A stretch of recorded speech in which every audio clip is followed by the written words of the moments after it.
beautiful no matter what everybody tells you every day. Welcome to That's Good Sports. I am Brandon. I just got back from the Pacific Northwest Perna. Don't believe me? Check out some of my drone footy. That's right, I bought an expensive drone. And this next training camp, when the Broncos refuse to treat me like a human being with real emotions and feelings again, I will show you their entire training camp practice with my fucking drone.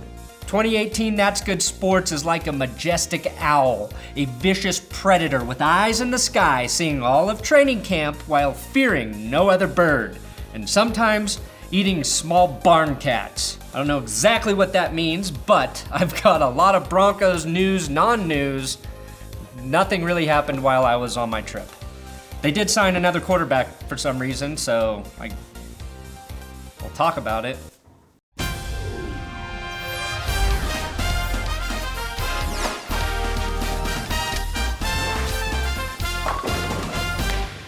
I do have big dick Patreon shoutouts for Irish rocker Casey DeWia, Lord of Bunnies with a big $10 donation, Roger Luna, Seas de Sleaze, and everyone's favorite highlight YouTube machine, Highlight Heaven. Thanks to everyone for your donations. That's how this channel stays alive. I also offer a podcast just for my patrons, so if you decide to donate, that's an extra thing you get.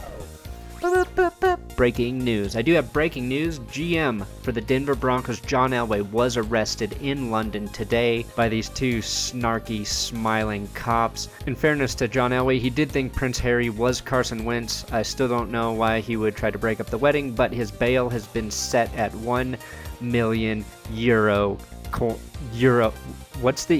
What's British money now with Brexit? Fuck. Now, the big news that occurred while I was traveling was that Broncos punter Marquette King is punishing people who unfollow him on Instagram by trying to sleep with those unfollowers' girlfriends and or wives, which Sua Cravens finds hilarious. Now, to get to the bottom of this tactic, I reached out to Kevin Systrom, the CEO of Instagram, and he said, "This is a bold but effective strategy deployed by King to deter unfollowers." Now, hearing that logic from the Instagram CEO does make me believe the reason Kanye West has lost his fucking mind is in fact because he tried to unfollow Marquette King on Instagram, and King did what he promised to do to unfollowers. Yeah, he and Kim definitely fooled around.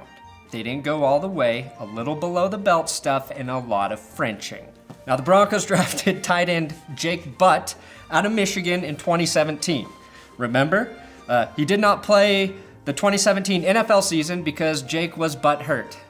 Sorry, Jake Butt was hurt, but now that he's not butt hurt, Jake Butt's not hurt, he will be a key player to focus on this season. With his knee injury, we've already seen Butt's bottom.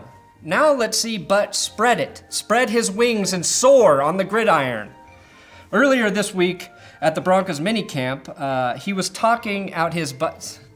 Jake Butt was speaking, and he said he's feeling the best he's ever felt, and that last year he was really bummed he couldn't play, and he can't wait to show the world how good his tight end is. And that is your what in the butt news.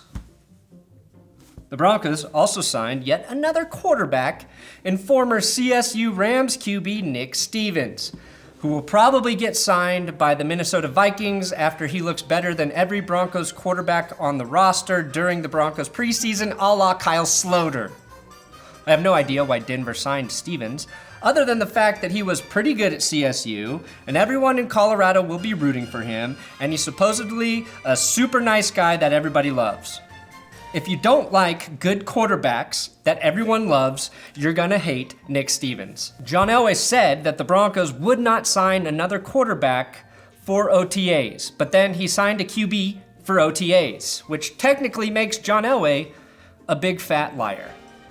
The funny thing is, Stevens, like Keenum, King, and Beria, wore number 7 prior to being signed by the Broncos, which makes me ask, why as adults do we really give a shit if another player wears number 7 on the Broncos? Retiring numbers seems like a stupid thing to do, especially when you consider that the players it's done for are typically legends who already have more awards and achievements than any of us normal subhumans could ever dream of. If I were John Elway, I honestly would have let Marquette King wear number 7 as a Bronco. It would be a weird power move to do to Case Keenum. And also hilarious that you, as an NFL GM and former quarterback legend, unretired your own number for a punter. All the Broncos rookies finally got their new numbers, and now I really see why John Elway won't let anyone wear number 7. It's because every single draft pick, regardless of position, still wants to be Peyton Manning. Peyton Manning is more popular than John Elway, and Elway hates that. But I have to applaud him for allowing this to happen. I think it will be harder for opposing teams to identify formations if every member of the offense is dressed like Peyton Manning. Especially if they dress like weekend Peyton Manning. Not to harp on this number thing, but Elway runs the team, right? And I think it's kind of weird that he still won't let anyone wear number 7. How cool of a gesture would it have been for Elway to give that number to Keenum? Like, hey bud, go ahead, keep number 7. I've got faith in you. It's not like Paxton Lynch or Zach Dysert or Monte Ball was trying to wear it. It's the guy you hope becomes your franchise QB. I don't know, when I was 13, I thought retiring the number was cool, a way to honor Elway forever, but now it just seems silly to me. He's a Hall of Famer, Super Bowl MVP. I think somebody could wear fucking number 7, is my point. And it should be goddamn Marquette King. Now, the Broncos players have been doing overhyped workouts for the last week or two, and every media outlet here in Denver is treating it like a story. Basically, nothing important happened. Case Keenum is better than all the quarterbacks the Broncos had in 2017, and none of us know if that will be enough to overcome Vance Joseph as the head coach. Now, I will be holding a mini camp of my own in my basement this week on my Chuck Norris endorsed Total Gym. So feel free to tweet to Nikki Jabala, Ryan Koenigsberg, or Woody Page and see if they want to write a story about how prepared and ready I look for the 2018 season of making shitty football videos on YouTube.